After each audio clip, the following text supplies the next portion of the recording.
Amy, let me tell you about a magical place that is so exactly designed to be enclosed space, year-round fun for the whole family that I bet you already know what I'm going to say before I even say the name. Let's say it together on 3. 1, 2, 3.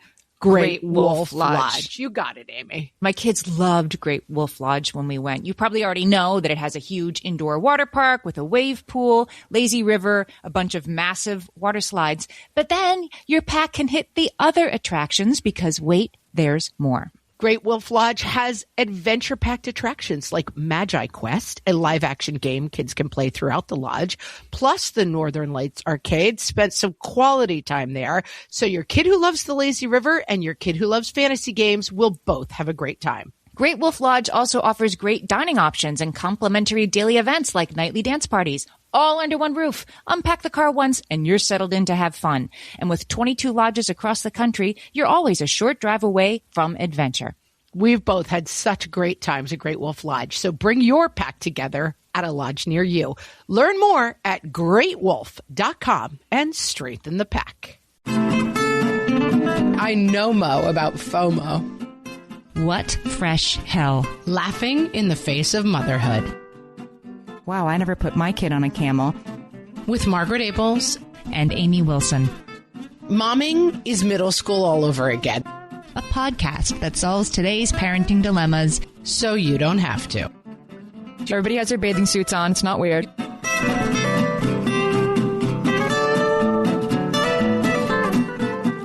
Hello, everyone, and welcome to this episode of What Fresh Hell, Laughing in the Face of Motherhood. This is Margaret. And this is Amy. And this week we're talking about motherhood and FOMO, fear of missing out. FOMO. Does everyone know what FOMO is? I have a definition. FOMO started I remember being at a job that I returned to and people saying FOMO all the time, and I didn't know what it was, and I had to Google it. That was probably like 5 or 6 years ago. Exactly. So it was added to the Oxford Dictionary in 2013. So that's... Yeah, that sounds... Look at me. I know, Mo, about FOMO. I thought it was something different than what it is. I'll tell you what Oxford Dictionary thinks it is. All right. Well, tell me what it is. I mean, it's fear of missing out. I know that's what it stands for. Right. Fear of missing out. Right. But the Oxford Dictionary says it's anxiety that an exciting or interesting event may currently be happening elsewhere, often aroused by posts seen on social media. You're right. It's like that thing. It's that feeling of like you see the post on social media and you're like, oh no, everyone went to like the town parade and I didn't go. And now I feel like a big fat loser. Yeah, I guess I didn't really get that until I started looking into this, that you can have FOMO, fear of missing out. It's like the compare and despair thing, that even if somebody somewhere went to a pumpkin patch and put it on Instagram and you just follow, some hashtag and you see somebody living a beautiful life, that gives you this FOMO feeling that somehow you're not quite getting it right for yourself or for your kids. Yeah, this is, I want to say, how everybody feels all the time. And if we could in this episode solve this, it would make me extremely happy because our friend Jill Krause, JillKrause.com, Krause,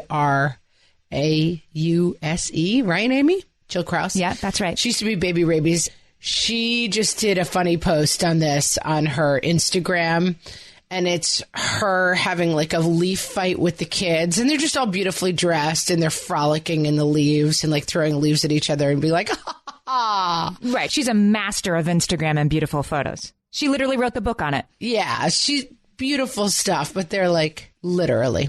Photo play, go check it out. Not a sponsor. But then she posted a photo alongside of it of her like leaning over with a really mean face and like screaming at her kids basically 2 minutes later because they were like taking up a lot of the sidewalk or something.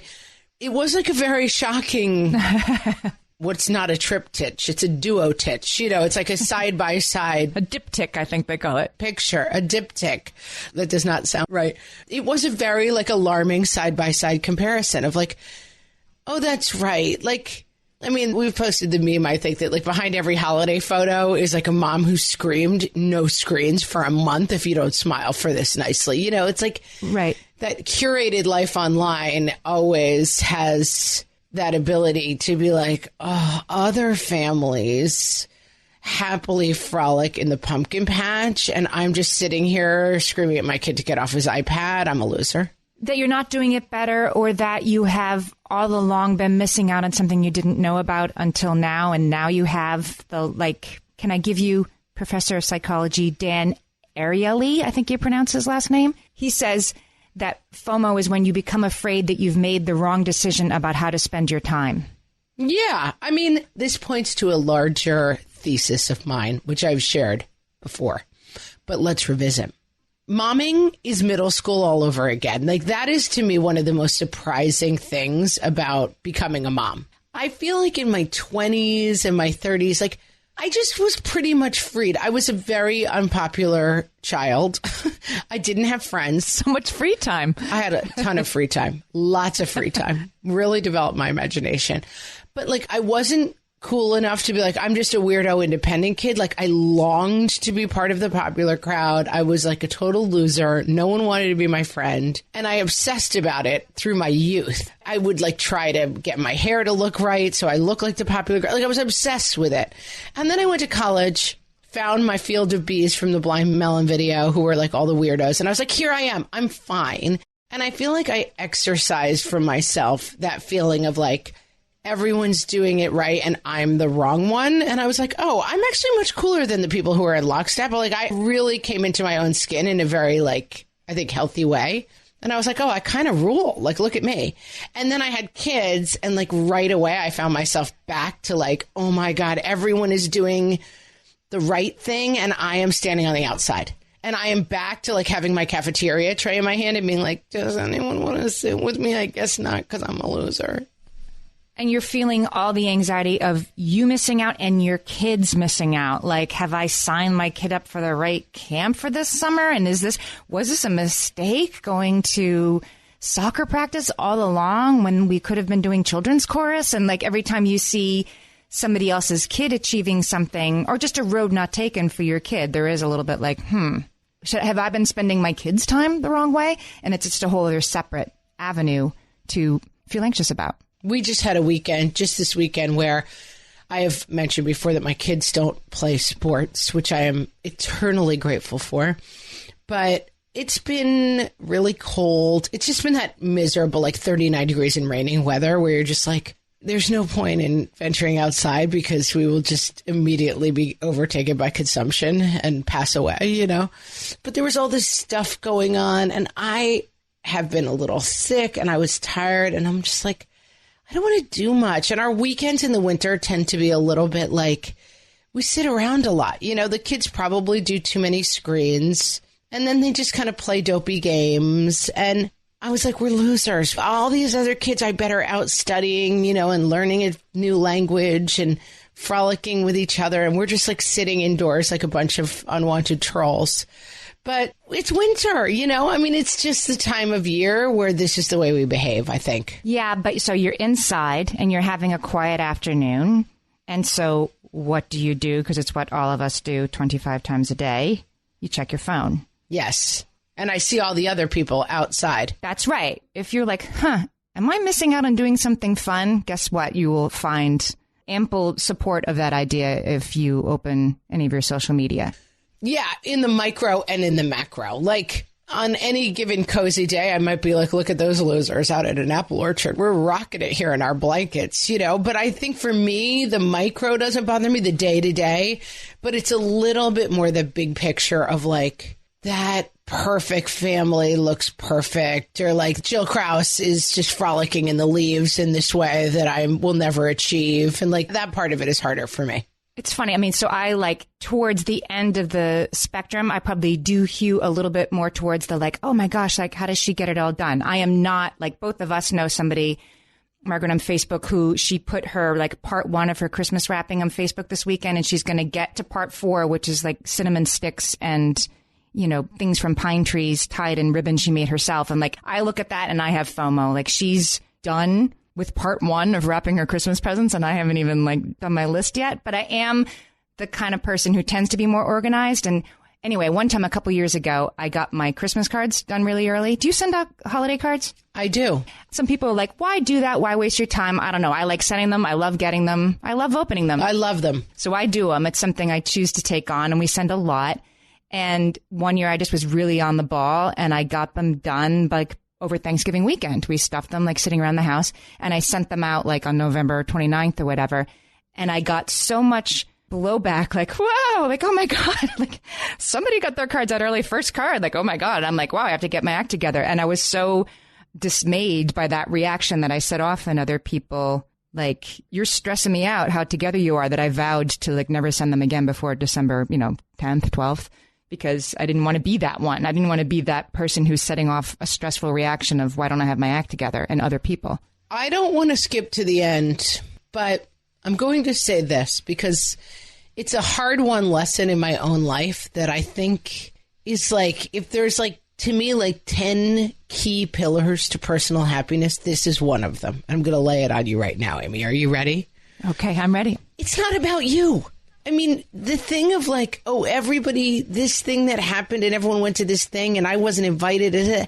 It's not about you. Amy got her Christmas cards done and somehow that's a reflection that you're a bad person. Like, our ability to put ourselves in the center of other people's stories is a sucking whirlpool of unhappiness.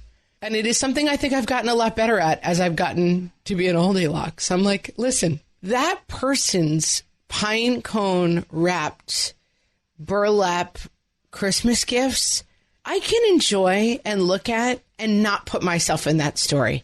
I have no role in that story. Like, I tend to get really bonkers CVS paper 2 days beforehand and kind of wrap things in a half-hearted way. But like, I can appreciate her burlap cinnamon stick pine cone beauty. I'm just not part of that story. I'm like, oh, look at that. Doesn't that look nice? My thing, also fine. But there are times, right? I mean, it isn't always that easy. Like, yeah, you shouldn't be comparing your Christmas wrapping styles to other people who have great joy in that and want to start really early. Great, good for them. But then you are going to see online that your old coworker who didn't go on parental leave got the promotion 2 years later and you didn't. Or this other family is taking their kids to Disney World and that is something that's really important to you and you just can't get it together to get there right now because you can't swing the plane tickets. Like, there is things that you feel bad about that you're not always wrong to feel bad about. It's just sort of like, what do you do about it? Oh, absolutely. And I'm not dismissing that, but I do think my only point is like, there are situations where you can keep yourself out of the story and you should look for those all the time. Like, does this person's like unbelievable perfect Christmas tree make my haphazard Christmas tree done by my sticky-handed children worse? It does not. But there's still a lot of situations where it's like, we just went on a holiday home tour. So they do it as a fundraiser for the town. Like, 3 people get there. They have really nice homes. And then there's a company that comes in and festoons the entire place for the holidays. You know what I mean? And so it's like, you basically go gawk around at somebody's nice house and it's beautifully decorated for the holidays. It's a fundraiser. It's called a festive stroll. And I've been for like 3 years. And my friend and I were walking through and I was like, I want to support this organization, but basically the festive stroll just makes me go home and like kick my house and tell it how much I hate it. Like, when I see everyone else's like unbelievably well-appointed mudroom and like butler pantry with like, an ice chest that like pulls out with like fresh, beautiful ice. And like, my ice machine doesn't even work. And we have to just like go to CVS and buy a bag of ice and pour it in. Like, it makes me hate my house. Well, okay. I found something interesting in psychology about this. So you could probably look at sort of Beyonce's Christmas Spectacular, right? And you can look at like Beyonce's house decorated for Christmas and feel fine about that because that is not you, right? Right, because she's Beyonce. But your neighbor who lives half a mile down the road, that's when the compare and despair happens because it's closer to you. Oh, that's really interesting because the festive stroll brings it out in me like nothing else. Yeah. So Dan Ariely that I was talking about before, he talks about, this is how he puts it. When you miss a flight, when are you more upset? When you miss the jetway closing by 2 minutes or by 2 hours? 2 minutes. 2 minutes, right. It's like, oh my, I almost did it and I failed. Let me just lay an oldie locks quote on you, Amy. Back in my day, I could have been someone. Yeah. I could have been a contender. Instead of a bum, which is what I am. That's On the Waterfront, guys. Great old classic movie. Go check it out. Right. So 2 minutes, because he says in 2 minutes, you have the room to imagine how things could be different. And that motivates you to behave in very strange ways. So there you go. That's you at the holiday stroll. Yes, exactly. That's me at the holiday. I just missed it. All right. Let's talk more about that strangeness and the strange ways we behave when we come back. For some of us, tax season is one of the only times that we look at our finances fully. And once it's over, well, that was terrible. And it is completely understandable not to want to think about it for another whole year. But using Monarch and being intentional with your finances in an ongoing way helps you see where your money is going and how you can put your refund to best use. We are here to tell you, simplify your finances with Monarch. Monarch is the all-in-one personal finance tool designed to make your life easier.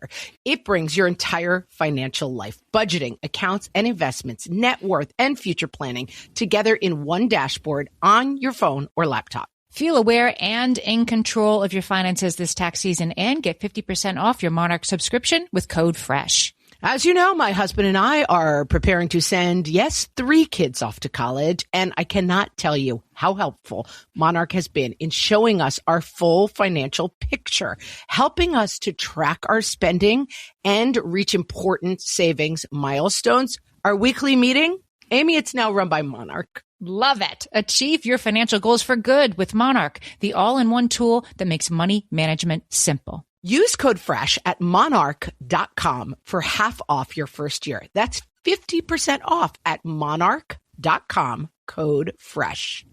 You're listening to this podcast, so I know you've got a curious mind. Here's a helpful fact you may not know yet. Drivers who switch and save with Progressive save over $900 on average. Pop over to Progressive.com, answer some questions, and you'll get a quick quote with discounts that are easy to come by. In fact, 99% of their auto customers earn at least one discount. Visit Progressive.com and see if you can enjoy a little cash back. Progressive Casualty Insurance Company and Affiliates. National average 12-month savings of $946 by new customers surveyed who saved with Progressive between June 2024 and May 2025. Potential savings will vary.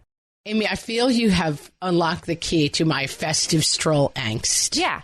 Yeah, and that's why the social media is particularly stressful. Most of us use social media in some ways, and I like it. There are things about that I love, but if you log on several times a day, it can take you. Susan Najarla wrote an article about this for Motherly, and she says you log on to Facebook, and it takes you about 10 seconds to feel worse about yourself. It's probably true.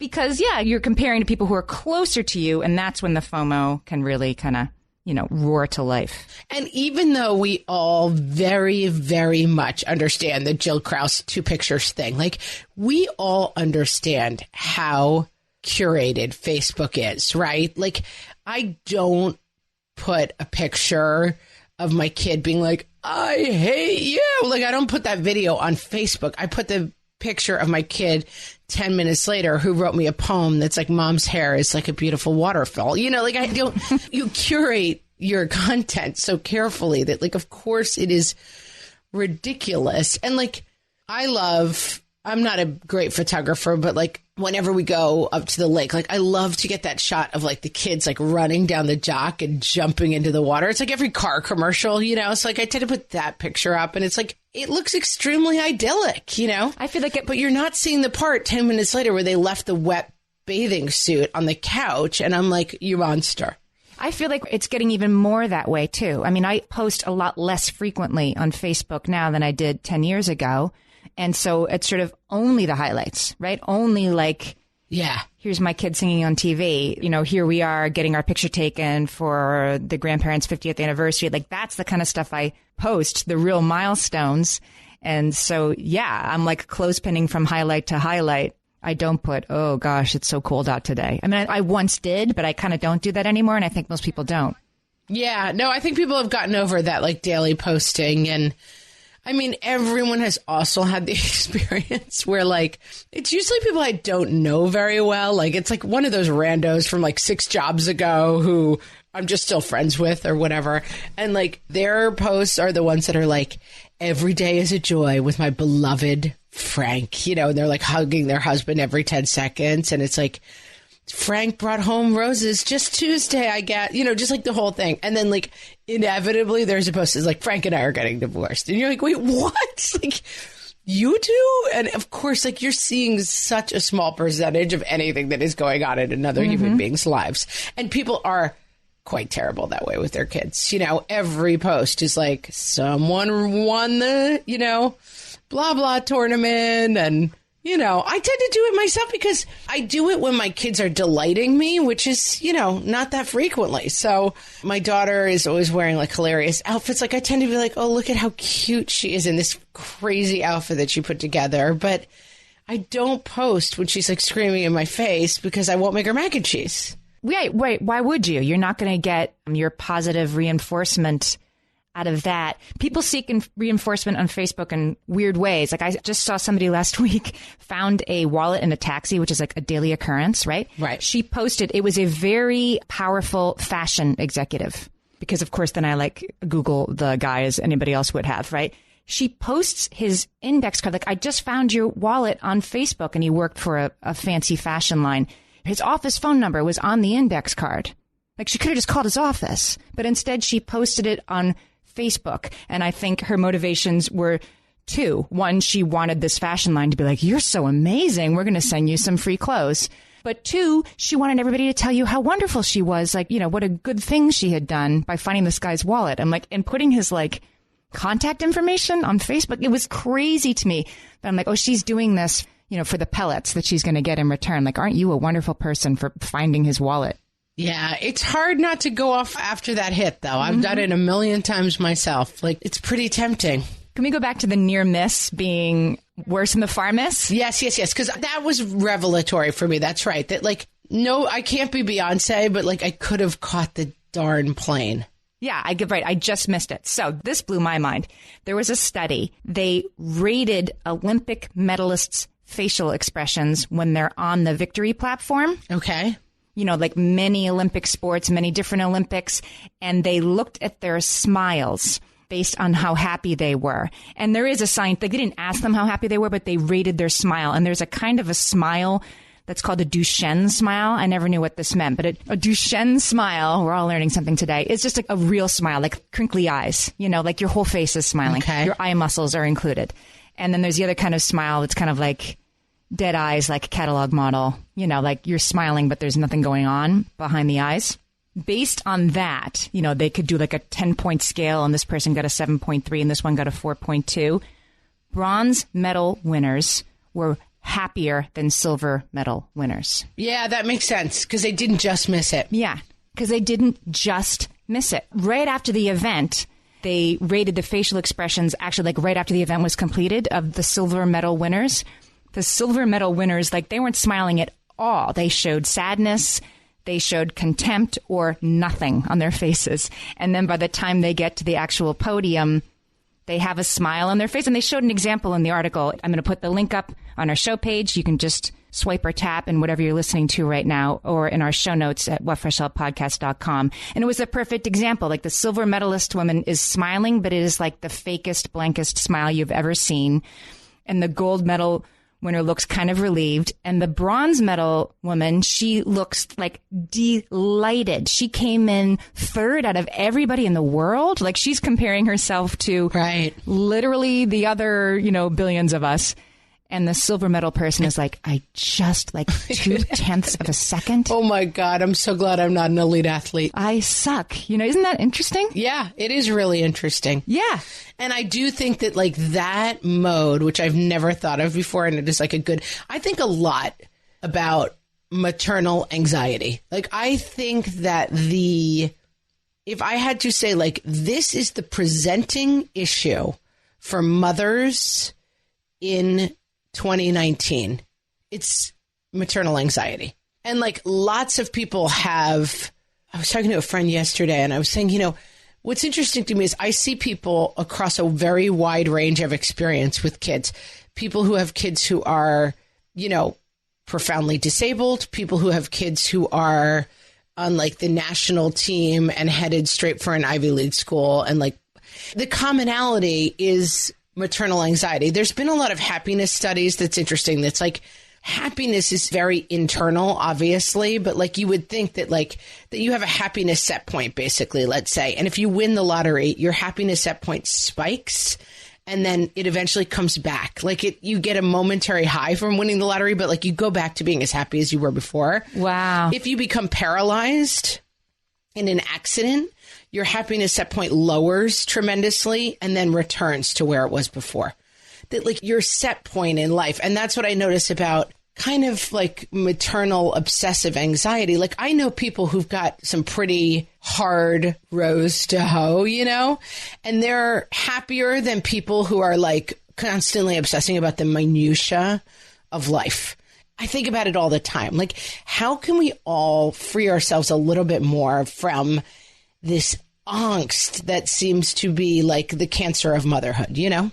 I don't know. But do you think somebody who's going through something really tough, like doesn't have time to be comparing and despairing about whether the presents are wrapped the right way? Yeah, I think they have more. And I also think that like anxiety it fills the bucket you leave for it, basically. Mm-hmm. Like if you have a gallon anxiety bucket and no problems, you will obsess about the presents not being wrapped exactly correct until you fill that gallon. And if you have a quart anxiety bucket and you have a kid who is profoundly disabled, you're only going to put a quart in. You know what I mean? Like, I think there is something like, it's a little bit like what you search for is what you find. And I think sometimes it's like we feel this. I remember having it. I had postpartum anxiety with my first child. And it was like the overwhelming realization that I had like given birth to something that I cared about more than anything else in the world.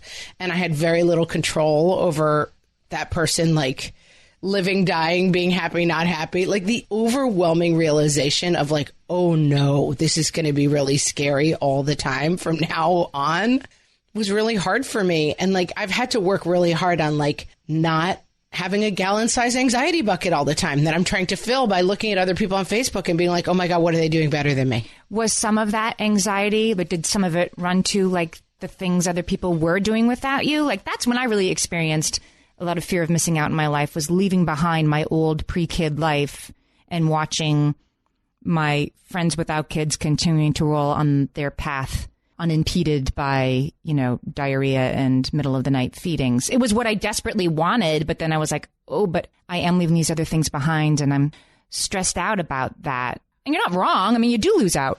Yeah. I mean, we had different experiences because I think you were early in your friend group to have kids, right? I wasn't so much early as I was sort of right on schedule, but it was more that all of my friends, I was a performer. And so all of my friends were in the acting world where, I mean, plenty of people like don't get married and have kids at all. And if they do, they're like, you know, they're racing out the clock at the last second. So I guess I was early on that timeline, but not on, you know, regular world timeline at all. But yeah, but like with your friend group, I was like the last person I knew in the world to have kids. But one of the clearest memories of early having a kid, I had my oldest on September 25th.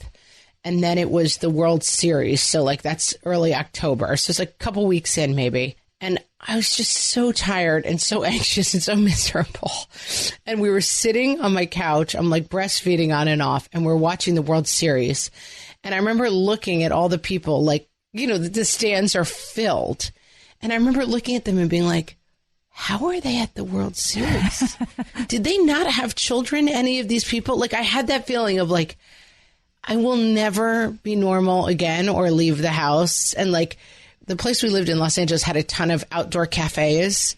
And I would be like walking the baby so sleepy, like a crazy, like gnome, you know, just like walking my baby in a stroller. And I would be looking at these people drinking outdoors at a cafe during the day and being like, right, who are you? How are you living this life? It seemed so, it felt like I had just been like zoomed to like a desert island where like nothing would ever happen again. And like other people were still just like living normal lives. And immediately entering that world where, you know, you go to a party and somebody says, what do you do? And you say, well, I have small kids. I stay home with them or whatever. And just immediately being like, womp, womp. Sad trombone. Yeah, sad trumpet. Exactly. Like, oh, guess I'll talk to this person. I still feel that sometimes that like the people who, you know, who didn't get off the work path. Of course I do. Of course I have performer friends who didn't have kids, who didn't get married and have won Tony Awards. Like that's, you know, I have that in my life. And when I see them on TV, I do recognize the road not taken. And it's like, okay, I made my choice and I'm happy with my choice. But it's kind of that running for the plane feeling like, oh, you missed out. Yeah, I stopped to get a bottle of water and then the jetway door closed when my back was turned. Right. But it's also easy to concentrate in our constellation of people because we both come from that background of like striving performers at one point or another. It's easy to concentrate in that constellation on the 3 people who we now see on television. Right. And not the 18 other people who are still like struggling at it. You know what I mean? Like it, when you tell your own story, Oprah says this all the time. And it always like, I get a kick out of it. She's like, I knew I was destined for this. And I'm like, yeah, exactly. Everybody feels that way, Oprah. You made it. Like whatever the Plinko ball bounced in whatever way that you became Oprah, but you didn't manifest it. 8,000 people thought they were going to be you, and there's only one of you. And like, I'm glad that you saw it for yourself because she came out of difficult circumstances and like certainly believing she could do it was part of where she got to. But like, it's not necessarily that the other road was like us switching places with our most successful friend. Right. Of not wanting it enough. No, it's like a lot of people wanted it a lot and it didn't work out for a lot of people for a lot of different reasons. But let's blame the kids. I think we should talk about our kids when we get back and how fear of missing out, how fear of our kids missing out affects us as well. You know that thing where you get an amazing pair of shoes at a really great price and want to tell everyone about it? Yeah, so do we. Here at Designer Shoe Warehouse, we'll give you something to brag about. Like the latest styles from brands you love, or the trends everyone's obsessing over, or shoes that make you feel like, well, you. So go ahead, show off a little. Find shoes that get you at prices that get your budget. Head to your DSW store or DSW.com today. DSW, let us surprise you. My favorite skincare products actually feel more like self-care, like they're so nice to put on and they smell so good that I'm actually happy when I get to that part of my day.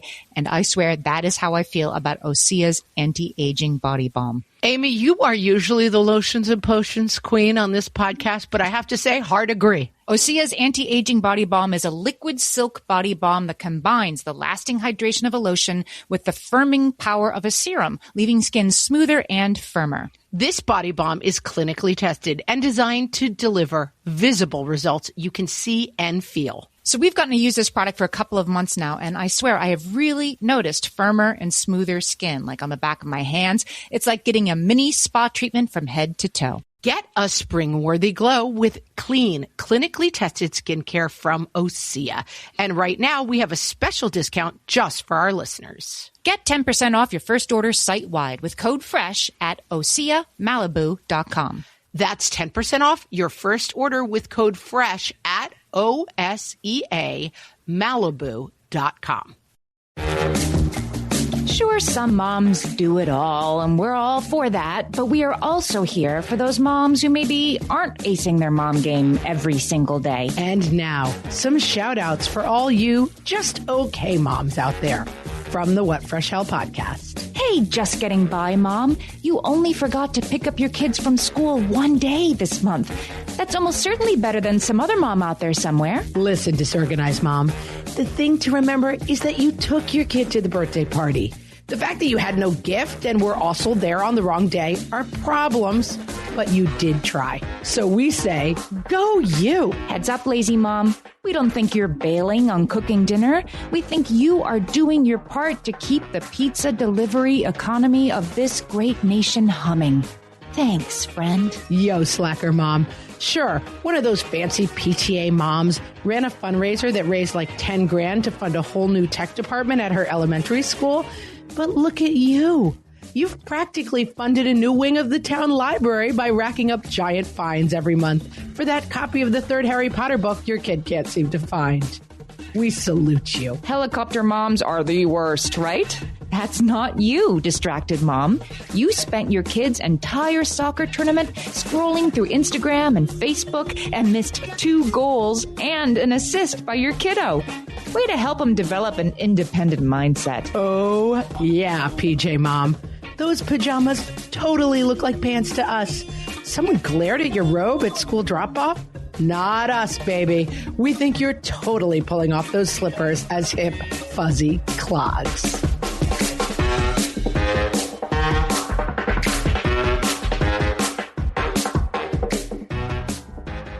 So Jenny Evans wrote an article for Scary Mommy that's called "We Have FOMO for Our Children and We Need to Get Over It ASAP." And I can really appreciate the use of acronyms there, double acronym. FOMO ASAP. And I thought I'm going to give you a quote from the article because I thought it was good. She says, "Since when did childhood become a checklist of experiences? We're approaching parenting as if it's some sort of accelerated enrichment course, and our grade, as parents, depends on the number of experiences, often elaborate and expensive ones, that we have furnished for our children."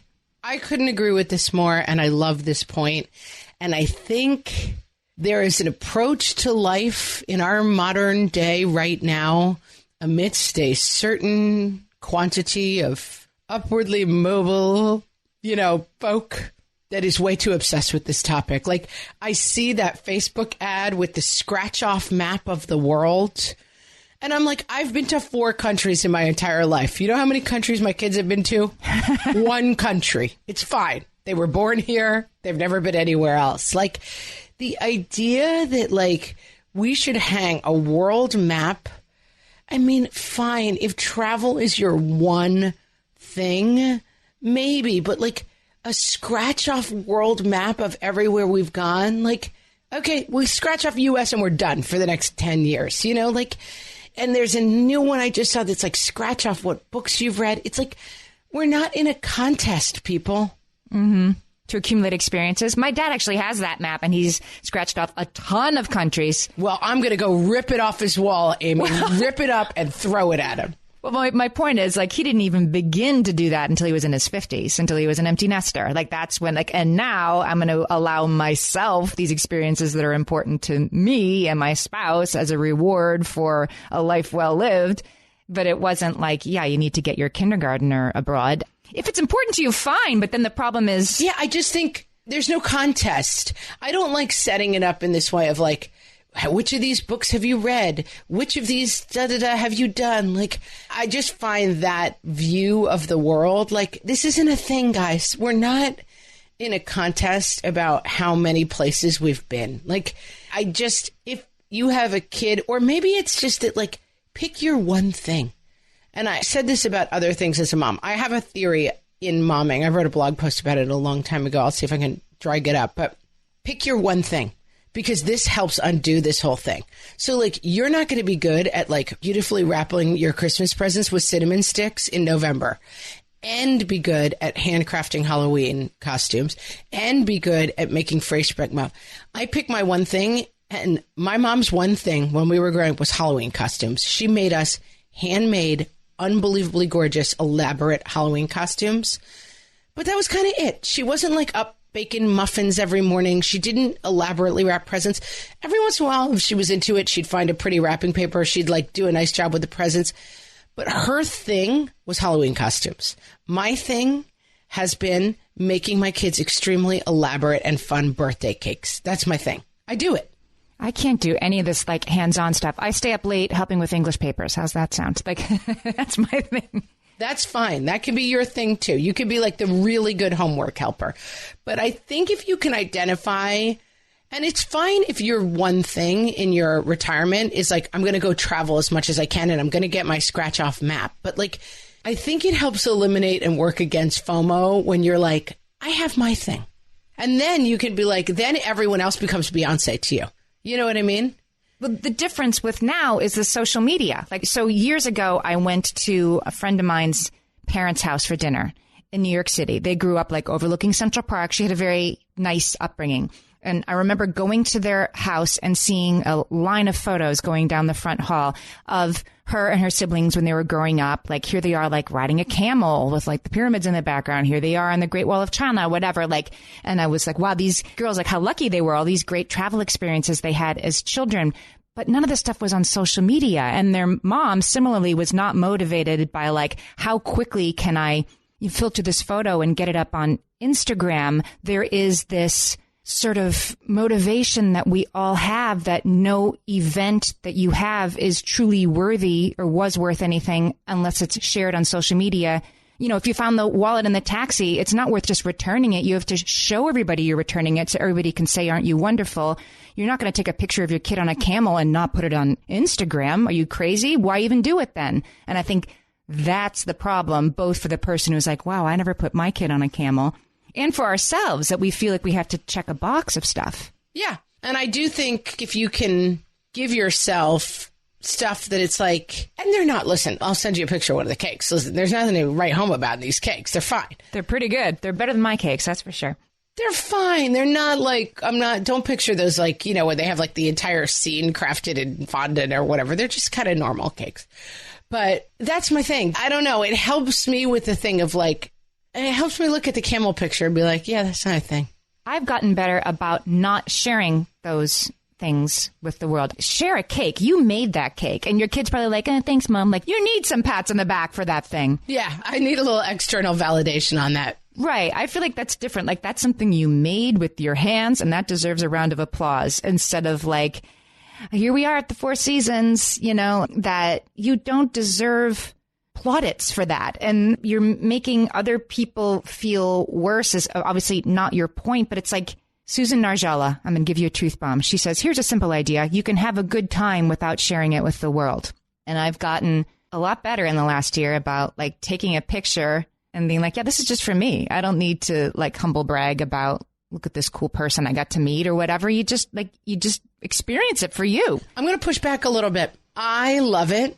Like, my friend went to Banff National Park, which is somewhere I've always been. And like all week on Facebook, I was like, I can't wait to see her beautiful pictures from like Lake Louise. Like, I can't wait to see her experience this place that I want to go, Oh, that's interesting. And then when my husband and I mean, we don't travel there much. We don't have disposable income. We had a little bit of money that came to us after my mom passed away. And we were like, let's do something really special with it. And we went to London and Paris with the money. And we were having the time of our lives. We were in this beautiful place. And I was like, I took a lot of pictures of us, like on the Seine with the sun setting. Like, look at this gorgeous place, you guys. Like, I enjoyed sharing that. And I think there is a little bit of like a layering that, like, again, it's not about you. Like, I'm having the most amazing time, like, standing in front of Buckingham Palace. I'm like, you dudes, look at where I am. And like, I'm going to share the joy of that with people on Facebook. And it's not about being like, I'm in Paris and you're not. Well, and if somebody perceives that as like, God, like, I'm never going to get to do something like that, then maybe it's more on us to like put the phone down. That's not your intent. And sharing, you're like, this is my joy. I'm getting to do something really special and once in a lifetime. And if somebody doesn't like that, then they don't have to look at it. And if it's making you feel bad about yourself, then do something about that. And realize that, like, my husband and I do not spend our entire lives making out in Paris. Like, we just had a very lucky moment where we got to do that, and it was so much fun. And why do I feel compelled to share it on Facebook? I guess I could understand where people are like, geez, just go enjoy Paris. You don't have to stick it on Facebook every 5 minutes. But look at how beautiful it is. I want you to see these, like, amazing sights that I'm getting to see. Like, I don't know. I see both sides of it. I also see, and I've said before, that like at some point when we came home from London, my kids had been reading Harry Potter, and I brought them all wands from the Harry Potter store in London, and they loved them. It was like every character is like, quote unquote, real wand. They were like these nice wands. And then we came home, and I had bought chocolate frogs in like the cute boxes. Like, we had bought them these Harry Potter themed things, and we got the Harry Potter novels out, and we were sitting around.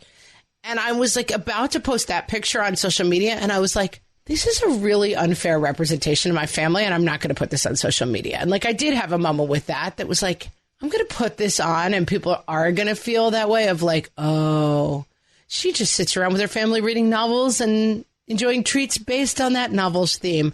I was like, this is phony, and I'm not going to put it up. But like, my husband and I, like, skipping around Paris like dorks and being like, holy cow, guys, can you believe we're at the Louvre while the sun is setting on the pyramid thing? Like, I'm going to put that on social media.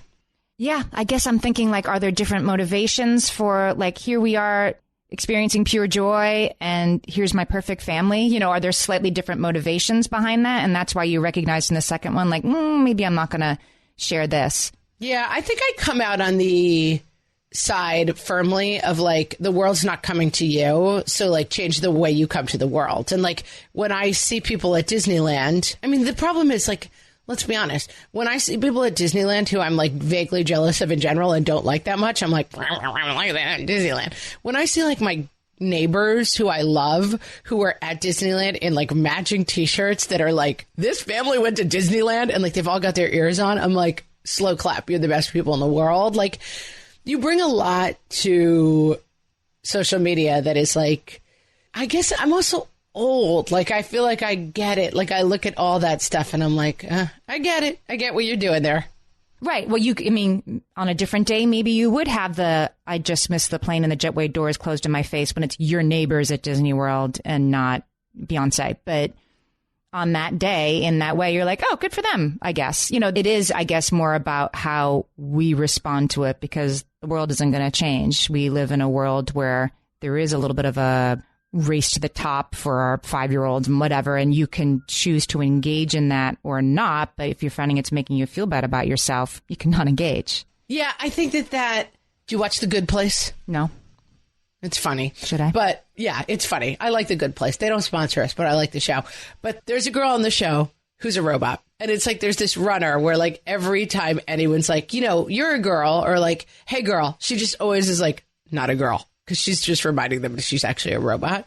And I feel like I have an inner voice that interacts now with social media where I try to have that voice. It's like, not a race.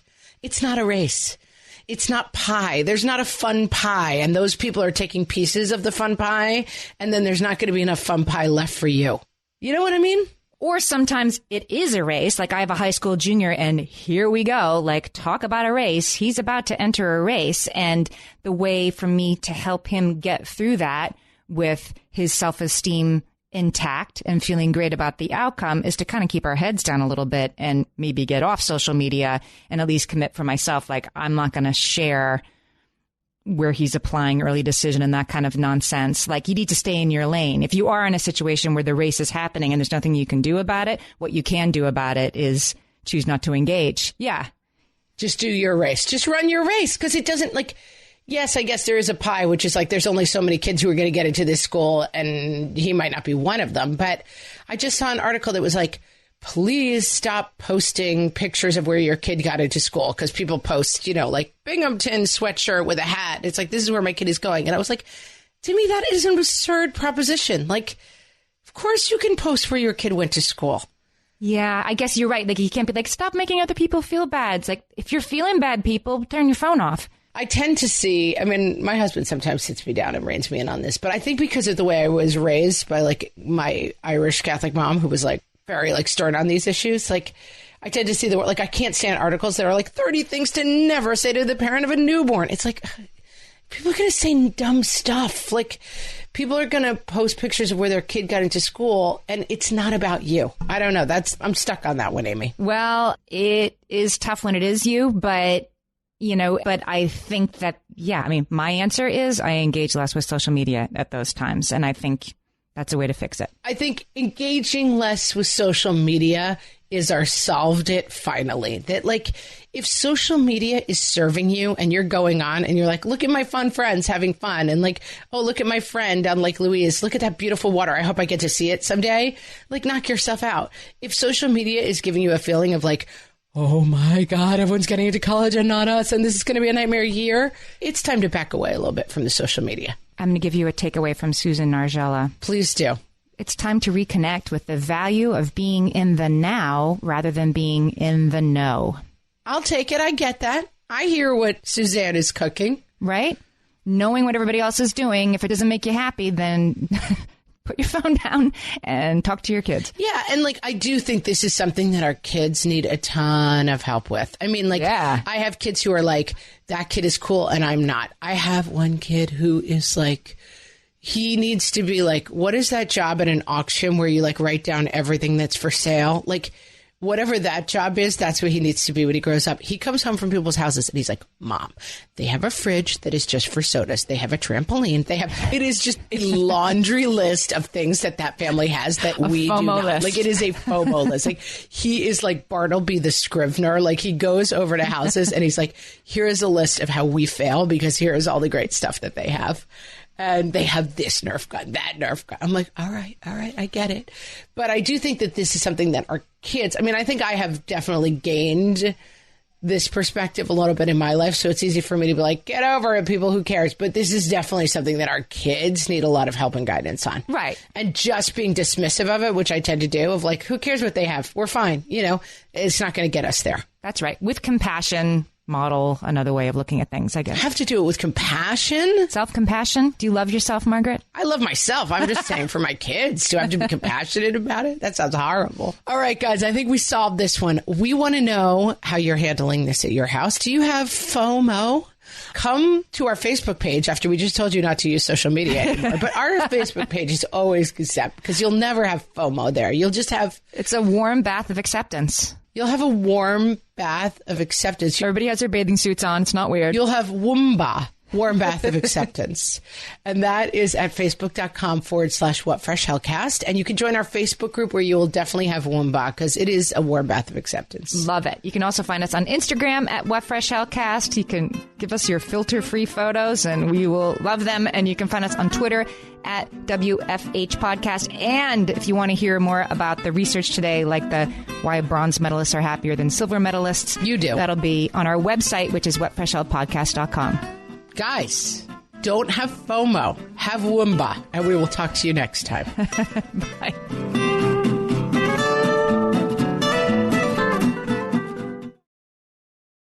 This is a Monday.com ad. The same Monday.com helping people worldwide getting work done faster and better. The same Monday.com designed for every team and every industry. The same Monday.com with built-in AI, scaling your work from day one. The same Monday.com that your team will actually love using. The same Monday.com with an easy and intuitive setup. Go to Monday.com and try it for free. Yes, the same Monday.com.